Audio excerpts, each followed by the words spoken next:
Saúdo você com a paz do Senhor Jesus. Estamos aqui juntos mais uma semana para estudarmos a próxima lição da Escola Dominical, lição de número 9, agora o avivamento pentecostal no Brasil. Queridos irmãos, nesta série de lições, chegando a esta, o comentarista aprove usar o primeiro tópico para ensinar algo doutrinário. E eu gostaria de tomar a oportunidade daquilo que foi escrito para nós, proposto nesta nossa lição, para nós falarmos, como prometemos na classe passada, sobre a teologia dos três batismos. Sim, na Bíblia Sagrada, no contexto inclusive do Novo Testamento, se menciona três diferentes batismos. A palavra batismo, todos os três vocábulos gregos que se traduzem por batismo na Bíblia, estão relacionados com a imersão em um líquido, a imersão de alguma coisa. Portanto, nós vamos estar tratando, e você que é novo no canal, nós temos o nosso esboço, o nosso roteiro disponível para você na descrição deste vídeo, também no nosso primeiro comentário. Então vamos, eu peço a cada um que possa abrir, mas vai estar também na sua tela, para nós acompanharmos juntos este primeiro tópico, onde nós vamos estar falando sobre a teologia dos três batismos. Os dois seguintes tópicos vão caminhar junto com a nossa lição, também o comentário, primeiro falando do avivamento pentecostal no Brasil, e terminaremos falando sobre a expansão deste avivamento pentecostal no Brasil. Mas vamos ao primeiro tópico, a teologia dos três batismos. Quais são, então, os três batismos da Bíblia Sagrada? O primeiro deles chama-se batismo em Cristo. O segundo deles se chama batismo nas águas. E o terceiro, batismo no Espírito Santo. Se você observar a tabela que está proposta para você, nós colocamos um ao lado do outro e vamos primeiro trazer uma explicação geral destes três batismos e logo depois estaremos lendo os textos bíblicos para nós reconhecermos a realidade daquilo que estamos ensinando. Amém? Pois bem, o batismo em Cristo, primeiro, por que a irmã chama assim? Porque está escrito na Bíblia assim. Quando nós lemos os versículos, vai ficar exposto isso para o irmão. Mas veja, então, que depois dos textos bíblicos, você vai encontrar a questão da realidade espiritual destes três batismos. Ora, o batismo em Cristo é aquilo que nós conhecemos como o novo nascimento, como o aceitar a Jesus, como estar nascido de novo na fé, né? Então, essa questão do novo nascimento também é chamada na Bíblia Sagrada de batismo em Cristo, nós vamos ver os versículos mais na frente. E esta realidade espiritualmente é drástica. Há uma transformação profunda, há uma alteração total da pessoa espiritualmente, porque ela antes era trevas espiritual, agora ela é luz espiritual. Antes ela não tinha a presença de Deus na pessoa do Espírito Santo em sua vida, agora ela tem a presença de Deus na pessoa do Espírito Santo vivendo, habitando no crente em Jesus. Portanto, o batismo em Cristo, ou seja, o novo nascimento transforma a pessoa espiritualmente. Mais fácil lembrar isso é quando de trevas para a luz, esta transformação então acontece no novo nascimento. E o batismo nas águas, irmã, acontece alguma coisa espiritualmente conosco quando somos batizados nas águas? Não vejo nenhuma prova bíblica para que haja nenhum tipo de transformação, nenhum tipo de melhoramento. O propósito do batismo nas águas é diferente desse. E o batismo no Espírito Santo? Ora, tampouco o batismo no Espírito Santo transforma espiritualmente, não. O que ele faz, a princípio, se eu pudesse colocar uma palavra somente, seria capacitação espiritual, porque temos acesso aos dons, não é? Então, esta ousadia espiritual, eu chamaria em uma palavra de capacitação espiritual. A seguinte linha, nós vamos falar sobre aquilo que nós vemos fisicamente. Veja lá, o batismo em Cristo ou o novo nascimento não se vê nada fisicamente.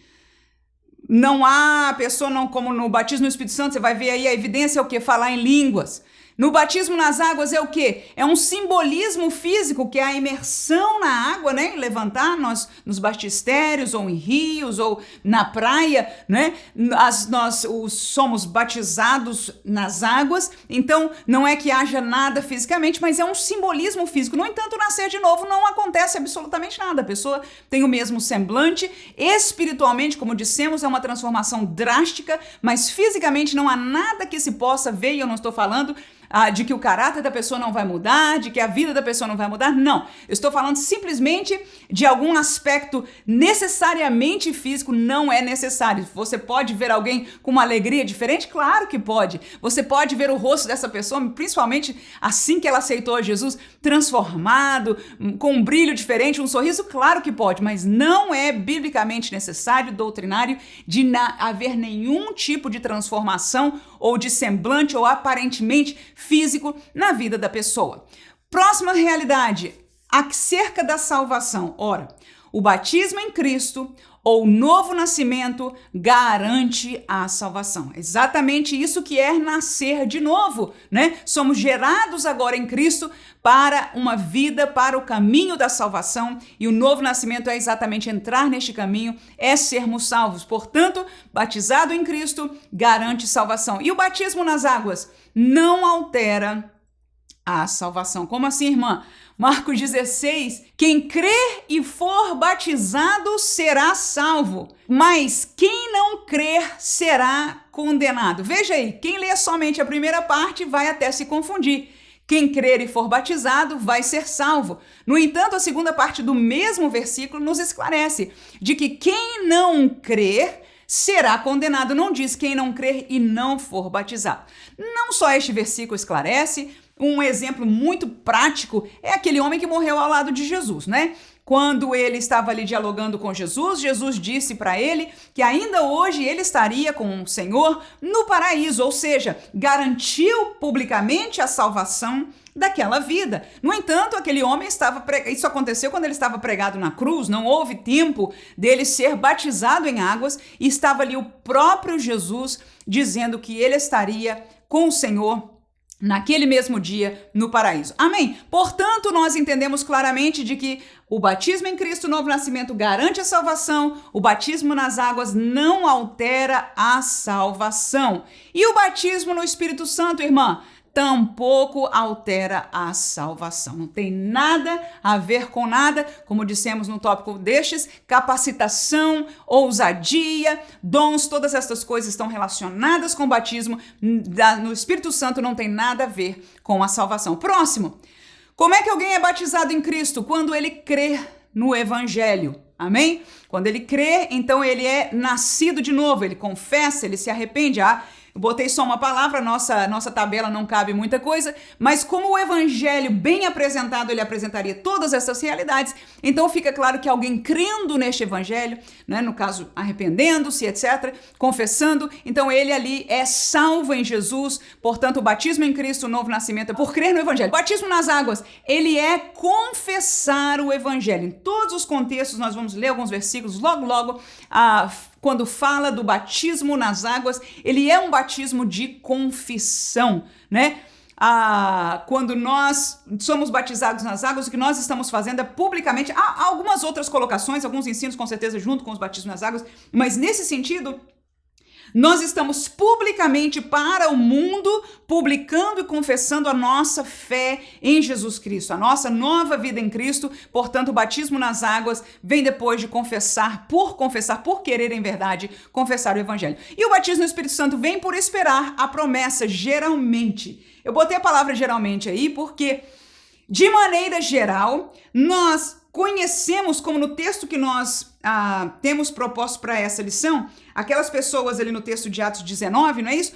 Perguntaram se você conhece. Eles disseram, nós não conhecemos. Então foi apresentado. Ao eles conhecerem dessa promessa, então eles creram na promessa e receberam a promessa do batismo no Espírito Santo. A mesma realidade foi o que Pedro pregou logo na descida do Espírito Santo, em Atos capítulo 2, você lembra disso? Então ele, depois que aquilo aconteceu, a manifestação, ele explicou o que era aquilo, e ele diz que essa promessa é para vós. É para os vossos filhos, é para os que estão longe, a tantos quantos o Senhor nosso Deus chamar. Portanto, quando nós conhecemos a promessa do batismo no Espírito Santo e cremos nessa promessa, então nós podemos receber. Por que, irmã, que você botou geralmente? Porque tem exceção neste caso. Isso não é uma regra infalível. Qual foi, irmã? Dá um exemplo aí. Atos capítulo 10, lembra da história de Cornélio? Ali, claramente, na Bíblia, só está que Pedro pregou o evangelho de Jesus Cristo. Pedro pregou a Jesus Cristo e este crucificado e este ressuscitado, e ao crer nas palavras não houve nenhum apelo em verdade, pelo menos não está escrito assim. O que aconteceu naquele dia? É que, para surpresa de Pedro e o grupo que estava com eles, Cornélio e aqueles que estavam ouvindo a palavra de Deus começaram a falar em línguas estranhas, começaram a falar novas línguas, né? Então aquilo ali chamou atenção, e quando eles, tentando ainda entender o que é que Deus estava fazendo, como poderia ser, e no fim daquela reunião ele diz: como é que nós vamos recusar as águas? Ou seja, publicar que eles estão confessando a Jesus, de que eles são nascidos de novo, para alguém que Jesus já os batizou como a nós. Amém? Então, o batismo no Espírito Santo não necessita 100% de que alguém conheça sobre ele, mas na maioria dos casos nós somos expostos a essa promessa, e ao crermos na promessa buscamos e recebemos. Vamos ao próximo tópico aí. Batismo em Cristo, novo nascimento, gera frutos de arrependimento. Parte do processo de nascer de novo, de aceitar a Jesus, como nós comumente falamos, é arrepender-se dos seus pecados. Quando nós pregamos o evangelho, nós falamos da realidade de um pecador que precisa, porque Jesus não é um herói, um mito, algo, qualquer coisa humana. Não, ele veio aqui para ser sacrificado, para que o seu sacrifício perfeito pudesse pagar o preço diante de Deus para o pecado de toda a humanidade. Portanto, Jesus só faz sentido se fizer o sentido do pecado, amém? Então, ao oferecer Jesus, nós conhecemos bem disso. Nós falamos da realidade do pecador, nós chamamos ao arrependimento porque Jesus pregou assim, os apóstolos pregaram assim, Paulo pregou assim, a igreja assim tem pregado desde então pela palavra de Deus. Portanto, quando nós nascemos de novo, o que acontece conosco é que nós nos arrependemos, nós fomos transformados agora de trevas em luz, e nós geramos, portanto, naturalmente frutos de um arrependimento. Quando nós não vemos isso, você veja que a Bíblia não nos chama a sermos julgadores das pessoas, mas ao mesmo tempo nos diz assim, de que pelo fruto conhecereis, e parte do fruto de uma vida nascida de novo, você sabe disso muito bem, né? Os frutos de arrependimento. Quantas vezes se estão falando aos jovens, quantas vezes nós conversamos, ouvimos a palavra, ou temos cultos que a gente vê alguém que já estava no evangelho, aceitar a Jesus, se arrepender. Por quê? Porque na verdade já tinha ouvido o evangelho, mas nunca tinha verdadeiramente se arrependido. Então, quando nós recebemos verdadeiramente a Jesus, escute por favor, nós geramos frutos de arrependimento. E se não gerar, irmã, alguma coisa está errada com este processo. Amém? Pode no futuro nós começarmos a enfraquecer na fé, pecarmos, e este futuro não precisa ser muito longe. Com certeza pode acontecer. No entanto, é natural da salvação, pela presença do Espírito Santo, frutificar o arrependimento que nós vivemos. E o batismo nas águas, irmã, gera algum fruto? Não. Absolutamente. O propósito dele é confessar publicamente a sua nova fé. Portanto, não há em si gerar de frutos qualquer. E o batismo no Espírito Santo, ora, este gera frutos de autoridade, gera fruto de ousadia e gera fruto de poder. Amém? Diferente dos frutos do arrependimento. Seguinte, batismo em Cristo, novo nascimento, possibilita manifestações milagrosas em nome de Deus. Como assim, irmã? A gente vai ler o texto ali de Marcos 16 também, lá daqui a pouquinho, né? Mas o que é isso? É que crente nascido de novo pode expulsar demônio.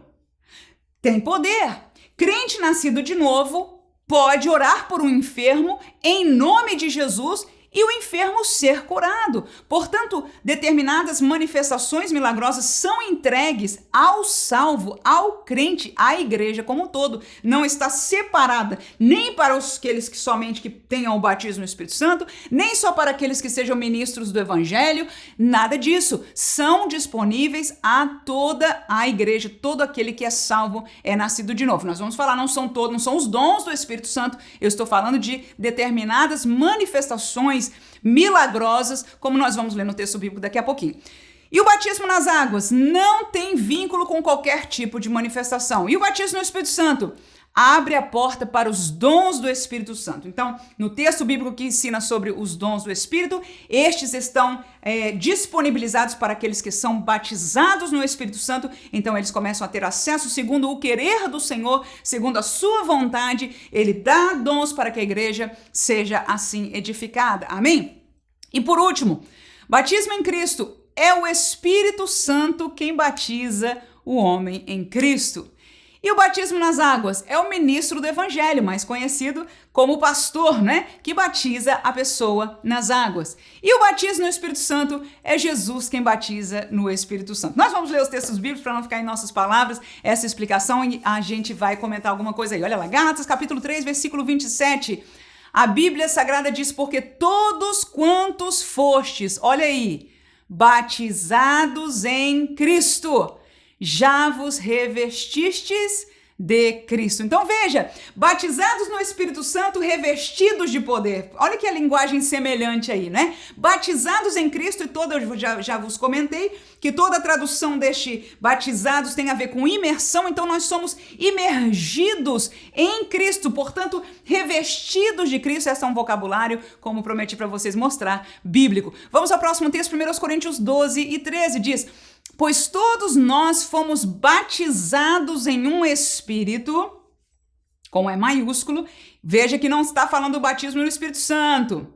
Todos nós fomos batizados em um Espírito, formando o quê? Um corpo, quer judeus, quer gregos, quer servos, quer livres, e todos temos bebido de um Espírito. Portanto, este texto fala do novo nascimento, não é isso? O Espírito Santo, né, é aquele que batiza em Cristo, que forma a igreja em um corpo, sendo judeus, gregos, servos, livres, todos temos bebido, ou seja, o Espírito está em nós pessoalmente e une a igreja. É a dispensação, é o tempo que o Espírito Santo está obrando na terra. Vamos ao próximo versículo. João 3:5, a Bíblia diz: Jesus respondeu, na verdade te digo que aquele que não nascer da água e do Espírito não pode entrar no reino de Deus. Portanto, este nascer da água, da palavra e do Espírito, trata-se do novo nascimento, e é deste batismo em Cristo, deste novo nascimento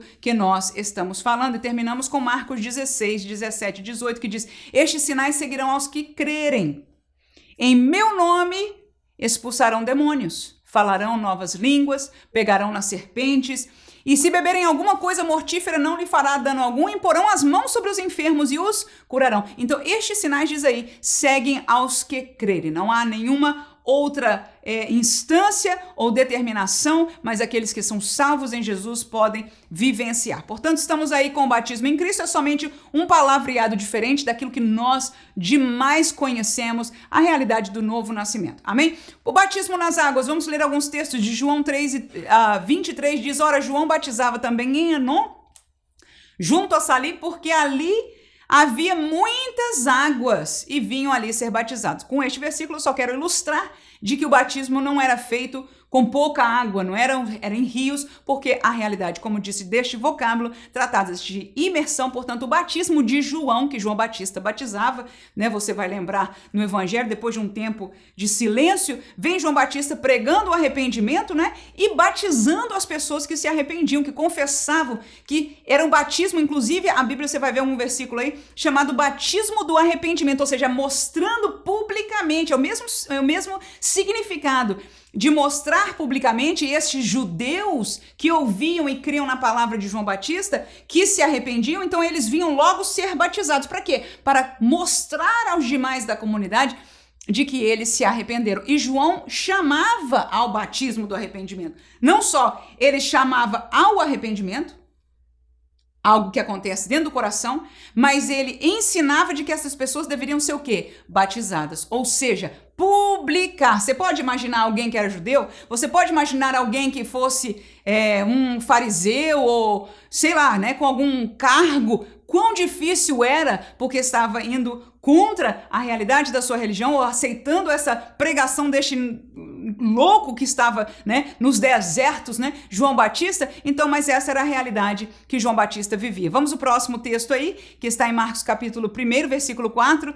Apareceu João batizando no deserto e pregando o batismo de arrependimento para remissão dos pecados. Portanto, mais uma vez, aquilo que nós já explicamos, Atos 19:3, perguntou-lhes então, em que sois batizados então?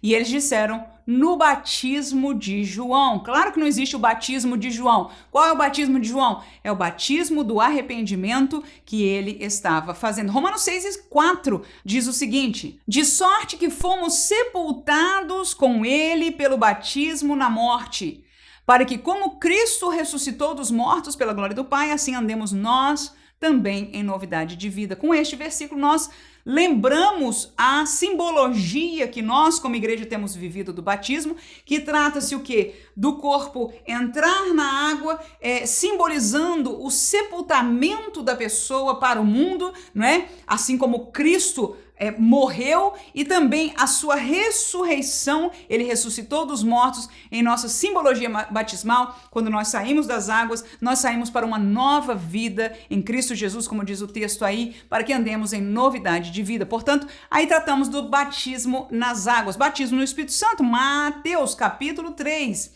e versículo 11 diz, eu em verdade, era João Batista, vos batizo com água para o arrependimento, mas aquele que vem após mim é mais poderoso do que eu. Não sou digno de levar as suas sandálias. Ele, olha aí quem batiza com o Espírito Santo. Quem é que venha depois de João? Jesus. Ele vos batizará com o Espírito Santo e com fogo. Glória a Jesus. Lucas capítulo 24, versículo 49, texto bem conhecido. E eis que sobre vós... Quem disse isso? Foi Jesus, irmãos. Eis que sobre vós envio a promessa de meu Pai. O Pai prometeu, mas é o Filho quem dá. Ficai, porém, na cidade de Jerusalém, até que do alto sejais revestido de poder. Que experiência é essa? Claro, aí ele estava falando sobre a primeira vez, mas não veio para ser única. Que vivemos a partir de Atos capítulo 2, é o batismo no Espírito Santo. Foi a primeira promessa aí, clara, da parte de Jesus. E ele disse, eu vou enviar para vocês a promessa do meu Pai. Glória a Jesus. Então, claro, algumas coisas que nós apresentamos na nossa tabela. Atos capítulo 1 e versículo 8. Jesus ainda diz, mas recebereis a virtude do Espírito Santo, que há de vir sobre vós. E ser-me-eis testemunhas, tanto em Jerusalém como em toda a Judéia e Samaria, e até os confins da terra. Então, o propósito deste batismo é de dar poder, é de dar ousadia, é de dar autoridade, né? Uma virtude especial do Espírito Santo que é usada para a capacitação do crente em fazer a obra de Deus. Aleluia! Atos capítulo 2, versículo 4, diz, e todos foram cheios do Espírito Santo e começaram a falar em outras línguas, conforme o Espírito Santo lhes concedia que falassem. Vamos ao 38 e 39.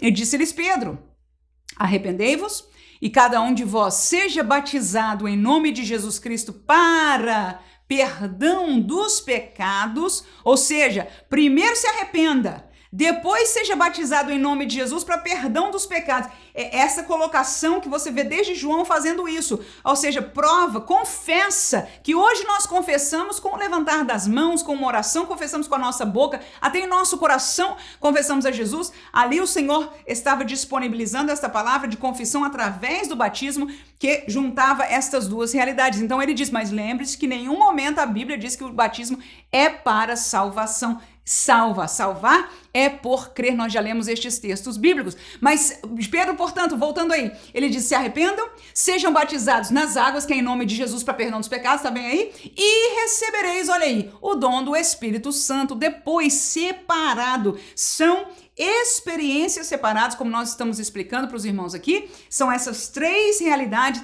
as três nunca acontecem juntos, de jeito nenhum. Duas pode acontecer, a pessoa pode ser batizada no Espírito Santo no dia que aceitou a Jesus, como aconteceu com Cornélio, né? Depois que ele creu em seu coração, e em seu coração ele confessou, né? Ele aceitou, ele creu, então ali se arrependeu dos seus pecados, ele ouviu a mensagem de salvação, que diga de passagem, Pedro pregou uma mensagem completa ali para Cornélio, glória a Jesus. Quando isso aconteceu, então, o Espírito Santo veio sobre eles, Jesus batizou-os com o Espírito Santo para a glória do nome do Senhor. Pode acontecer, é raro, mas pode sim, Senhor. E o batismo nas águas, pode alguém ser batizado nas águas batizadas junto com o batismo do Espírito Santo? Com certeza pode ser, mas ninguém se batiza nas águas no dia que aceita Jesus, amém, irmãos? A gente primeiro aceita Jesus e logo depois, não na mesma hora, pode até ser, eu imagino que no contexto de João Batista era no mesmo dia, a pessoa se arrependia, ele ia dizer, então vem confessar aqui através do batismo. Terminando com 39, porque a promessa, disse Pedro, vos diz respeito a vós, vossos filhos, todos os que estão longe e a tantos quanto o Senhor nosso Deus chamar. Portanto, esse versículo que nós lemos aí fala da questão da evidência do falar em línguas, junto com outros textos da palavra de Deus, e fala também sobre essa questão da promessa ser para outros e da separação da realidade dos 3 batismos serem atos ou acontecimentos completamente separados. E este foi o sentimento que o comentarista da lição quis passar para nós neste primeiro tópico da nossa lição. Segundo tópico, portanto, nós vamos falar sobre o avivamento pentecostal no Brasil. Já há muitos anos atrás eu li os 2 textos que eu imagino sejam os principais da história, um livro chamado Enviado por Deus, Memórias de Daniel Berg, também aquele livro que chama-se O Diário de um Pioneiro, né, sobre a realidade de Gunnar Wingre, mas em ambos os livros os 2 são mencionados. Vale muito a pena, com certeza, você tendo a oportunidade de conhecer e ler sobre a história destes servos do Senhor, bem como outros. No entanto, na revista você vai encontrar algumas coisas da história, mas eu gostaria de deixar para você esta realidade bíblica de que este avivamento pentecostal, inclusive no Brasil, viveu. Ou seja, quando nós, inclusive na lição passada, nós falamos quando que um avivamento não é de Deus, por exemplo. Então aqui estão provas neste tópico bíblicas de que o avivamento pentecostal no nosso querido Brasil foi algo divino, porque cumpre aquilo que a palavra de Deus nos chama. A primeira coisa que você vai encontrar neste avivamento é que ele foi semeado pelo evangelismo e o ensino bíblico. Segunda coisa é que ele foi perseguido por suas convicções. E terceiro, foi comprovado pelos sinais que o seguiam. Então a primeira coisa que você vai encontrar nestes livros de memória dos servos do Senhor foi esta realidade de evangelismo, irmãos.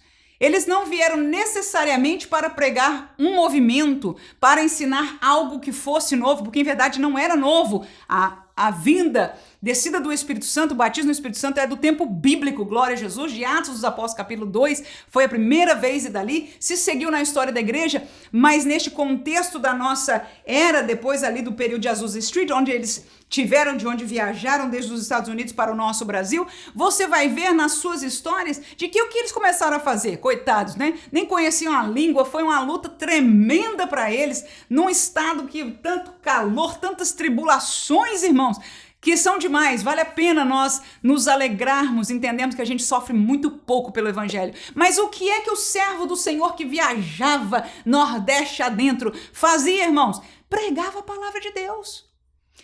Evangelizava as pessoas. Me lembro de testemunhos que ele, na verdade, são europeus, né? Não são a nosso sangue mais latino, diferente, mas os europeus chegavam ali nas casas das pessoas com toda a educação, quando se abria casa.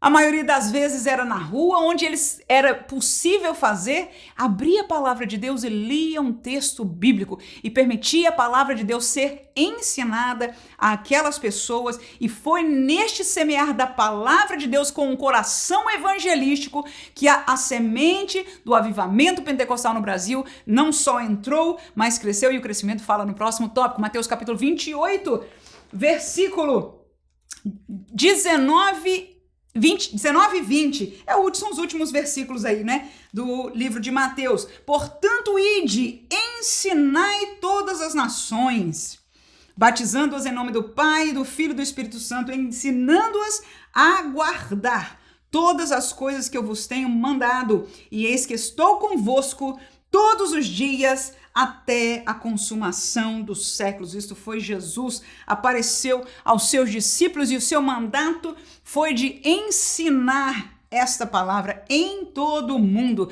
batizando-as, fazendo-as confessar o arrependimento que esta palavra gerava fé, crer em Jesus, se arrepender, agora batizar, mas ensinando não só a mensagem do evangelho para crer, mas ensinando a permanecer no caminho do Senhor, que é o que o último versículo diz. E isso os servos do Senhor que levaram a semente pentecostal para o nosso Brasil fizeram fielmente para a glória do nome do Senhor. O próximo texto é o texto que nós temos como leitura bíblica em classe de Atos 19, versículo 1, e vamos ler somente até o 6. E sucedeu que enquanto Apolo estava em Corinto, Paulo, tendo passado por todas as regiões superiores, chegou a Éfeso. E achando ali alguns discípulos, disse: recebestes vós já o Espírito Santo quando crestes? E eles disseram-lhe: nós nem ainda ouvimos que haja Espírito Santo. Perguntou-lhes então: em que sois batizados então? E eles disseram: no batismo de João. Mas Paulo disse: certamente João batizou com o batismo do arrependimento, dizendo ao povo que cresce no que após ele havia de vir, isto é, em Jesus Cristo. E os que ouviram foram batizados em nome do Senhor Jesus.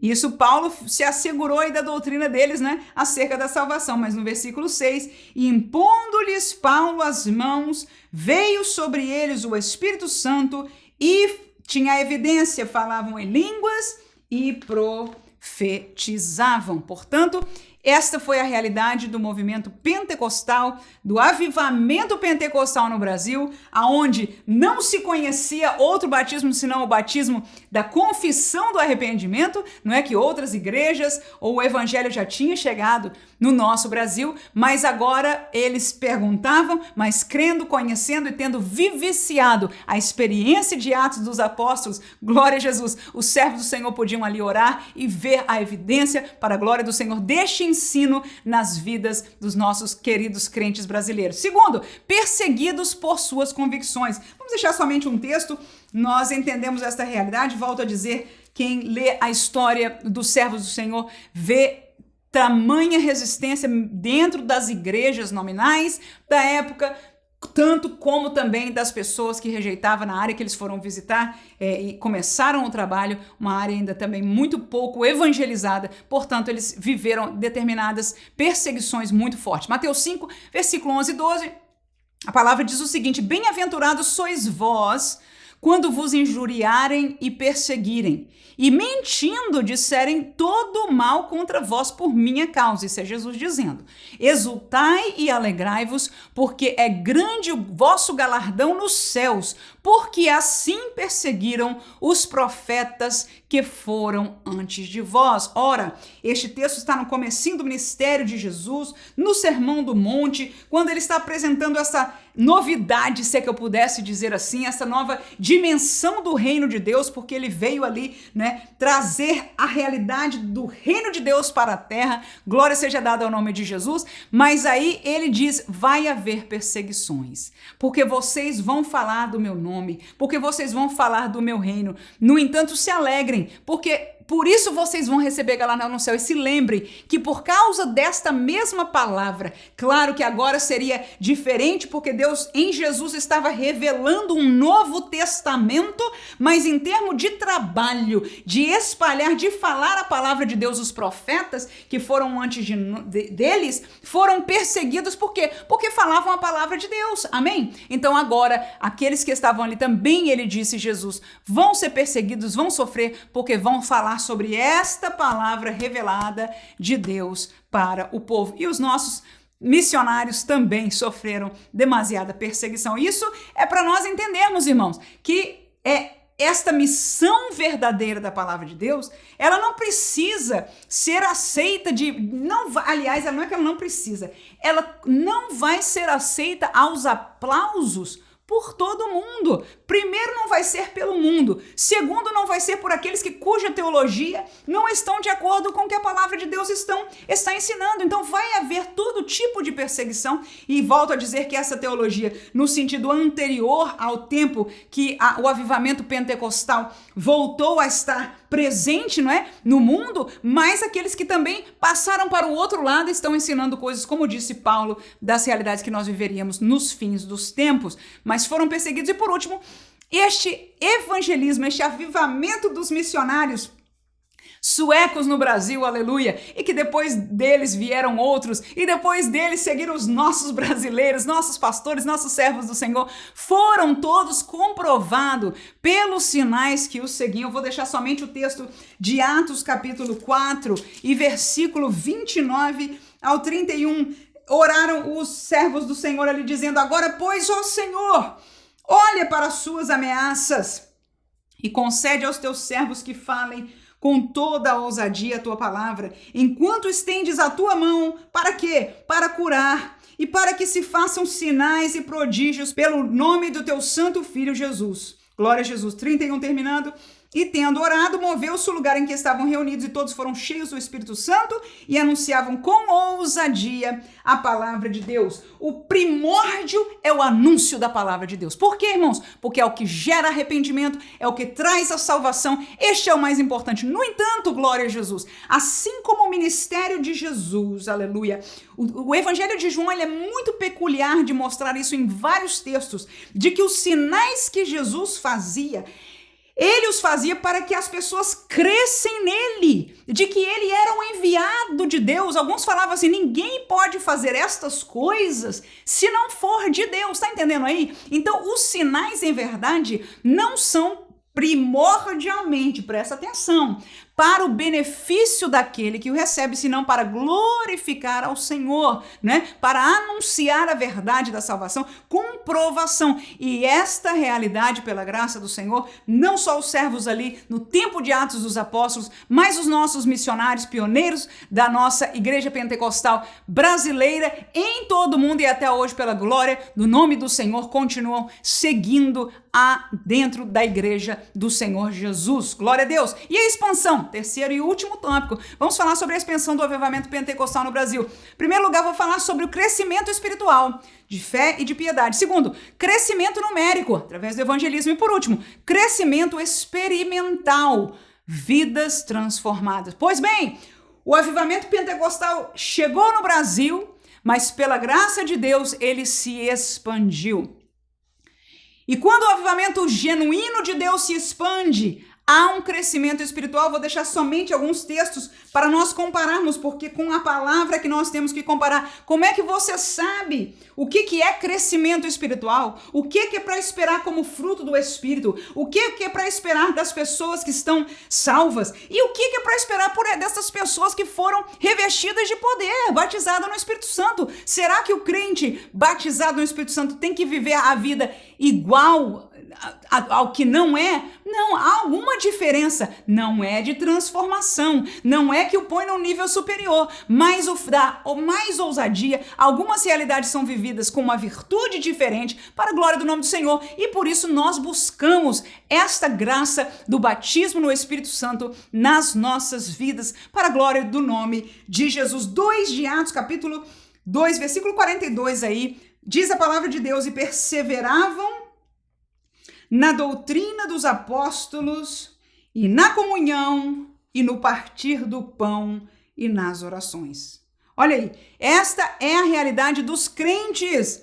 Agora, primeiros conversos, desceu o Espírito Santo no cenáculo, os apóstolos, discípulos, que ali eram mais do que somente os apóstolos, saíram, Pedro foi levantado, pregou a palavra, uma palavra abençoada, mais de 3.000 pessoas aceitaram a Jesus ali, quase 3.000, diz aqui, almas, né, aceitavam, e a Bíblia diz que essa nova igreja perseverava na doutrina dos apóstolos. Que é isso?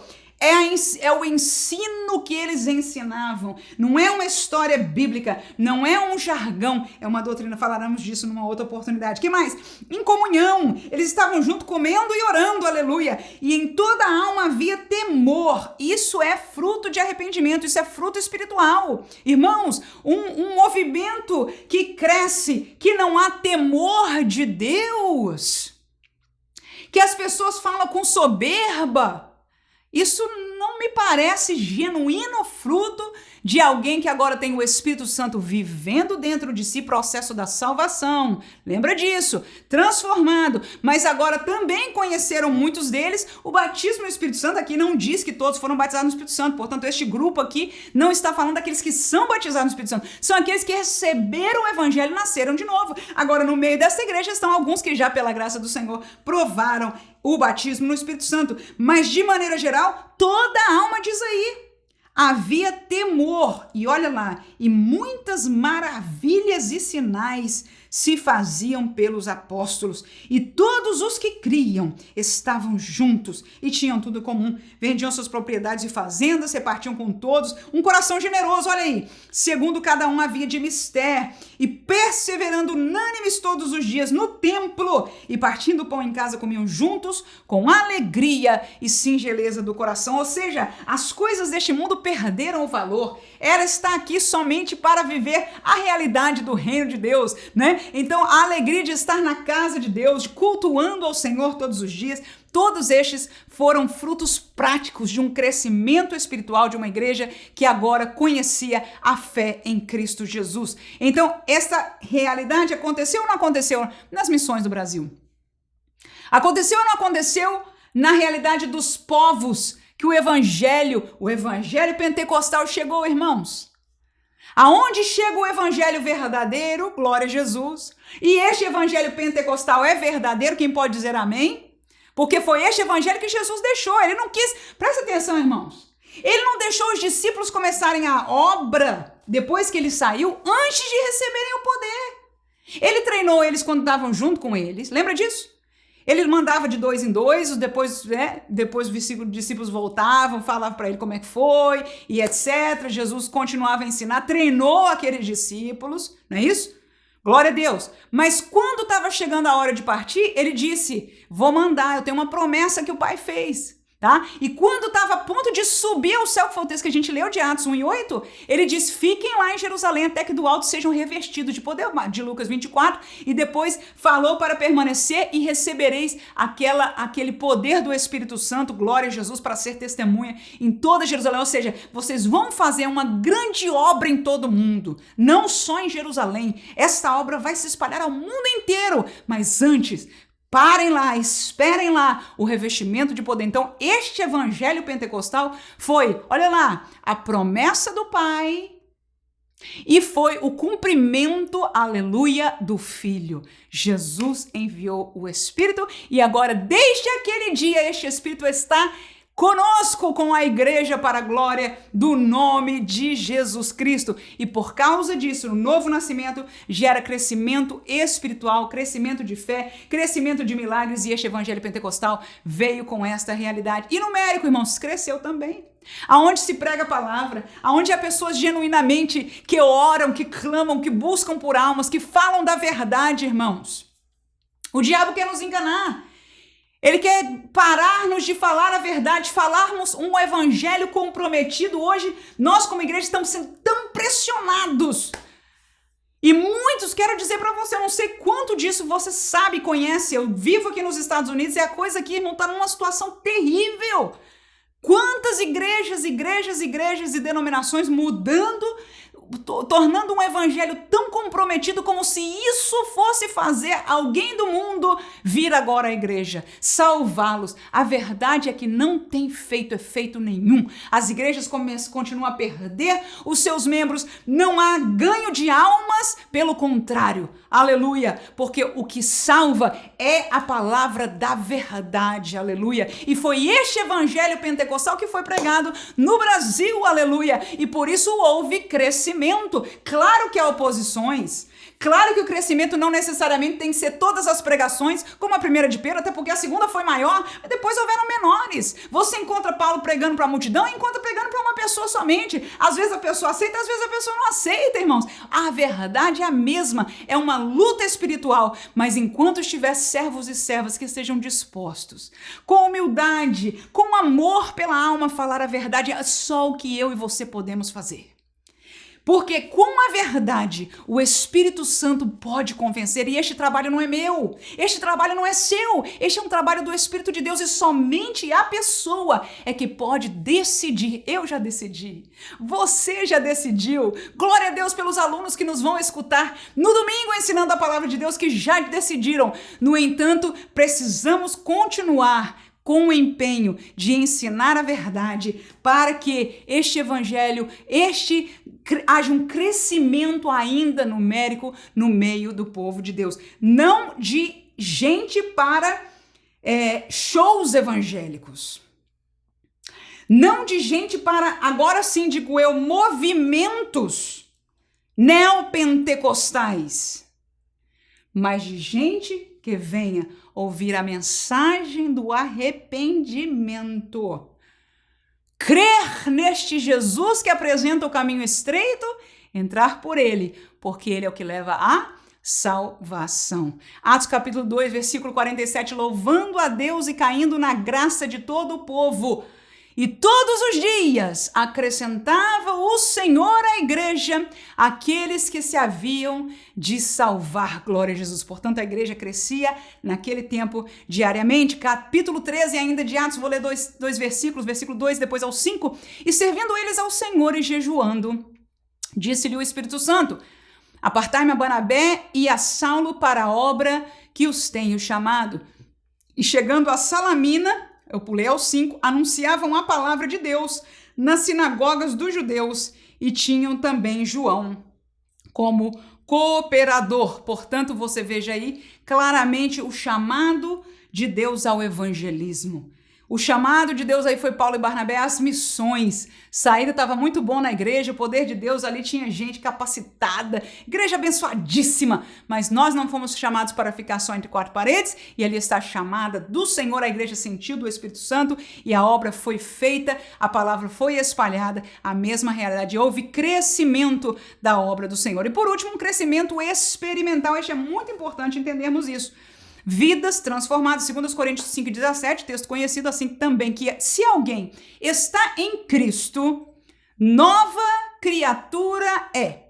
As coisas velhas já passaram e eis que tudo se fez novo. Portanto, quando o verdadeiro evangelho, este evangelho, sim senhor, pentecostal, chamamos pentecostal, não devia, na verdade não precisava, mas para diferenciar, porque nós cremos no poder que foi prometido pelo Pai, enviado pelo Filho e recebido por nós. Amém? Então, este crescimento deste evangelho verdadeiro, essa expansão que aconteceu inclusive no nosso Brasil, causou vidas transformadas no nosso Brasil, na nossa família, na nossa vida, né? Se alguém está em Cristo, que nós entramos em Cristo, somos novas criaturas. Há uma antiga Manuela e há uma nova Manuela. Há um antigo José e há um novo José. Há um antigo Antônio e há um novo Antônio. Há uma antiga Márcia e há uma nova Márcia, que todos podem ver, claro, volto a dizer, como nós explicamos.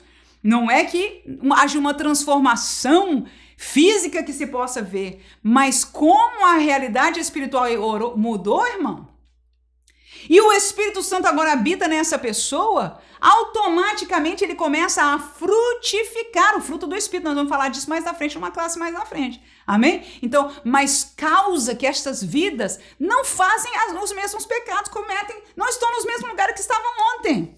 Não estão pecando, não têm os mesmos desejos. Amém? Não estão vivendo a mesma vida que viveram ontem. Eu termino aí com um texto de Efésios 4, 28 em diante. Aquele que furtava, não furte mais. Antes trabalhe fazendo com as mãos o que é bom, para que tenha o que repartir com o que tiver necessidade. Não saia da vossa boca nenhuma palavra torpe, mas só que for boa para promover edificação, para que dê graça aos que ouvem.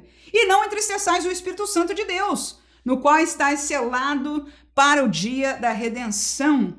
Toda amargura, ira, cólera, gritaria, blasfêmia e toda malícia sejam tiradas de entre vós. Antes, sede uns para com os outros benignos, misericordiosos, perdoando-vos uns aos outros, como também Deus vos perdoou em Cristo. Claro que você vai ver estas palavras que Paulo está ensinando e chamando as pessoas aí, Trata-se do processo de santificação, que é diferente da santificação imediata que acontece no ato da salvação, né? A palavra grega aí muda de um para o outro, mas um processo de melhoramento, de aproximação, de aperfeiçoamento, são palavras bíblicas também, que acontece esta chamada. Mas o desejo de se aproximar é vida transformada, irmãos. Porque o homem do mundo, a Bíblia diz, ele não vem para a luz porque o seu coração, as suas obras, o que ele deseja é mal. Então, se nós desejamos as coisas de Deus, se nós caminhamos pelas instruções e chamados das Escrituras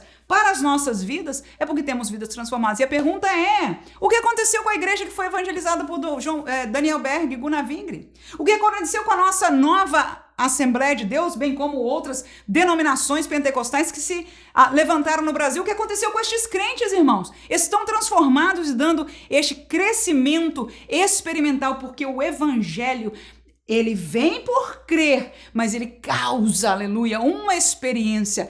Veja, não é a experiência que vem primeiro do conhecimento, não pode ser assim. Pode escrever isso aí, por favor? Na sua cabecinha, em algum lugar, a experiência nunca vem antes do conhecimento, mesmo que a palavra seja pouca. Não precisa pregação exponencial nem doutrina do fim do mundo, né? Mas suficiente para que seja a fé em Jesus estabelecido, o arrependimento dos pecados, então pode haver salvação. E depois que nós conhecemos, aleluia, por isso que a palavra pergunta, como crerão se não há quem? Pregue, isso mesmo. Então, depois que alguém crer, aleluia, então há uma realidade experimental. Ele sente uma paz diferente, aleluia. Ele sente já antipatia pelo pecado. Glória a Deus, e esta realidade nós vivemos para a glória do Senhor, que possamos seguir ensinando, pregando a verdade, para que continuemos assim. Na próxima classe, nós vamos estar trazendo uma palavra de desafio para cada um de nós. Uma classe tranquila no sentido de ensiná-la segundo a nossa revista. No entanto, nós vamos aproveitar essa tranquilidade para trazer uma classe especial para você. Eu te vejo, então, semana que vem. A paz, Senhor Deus abençoe a cada um em nome de Jesus. Amém.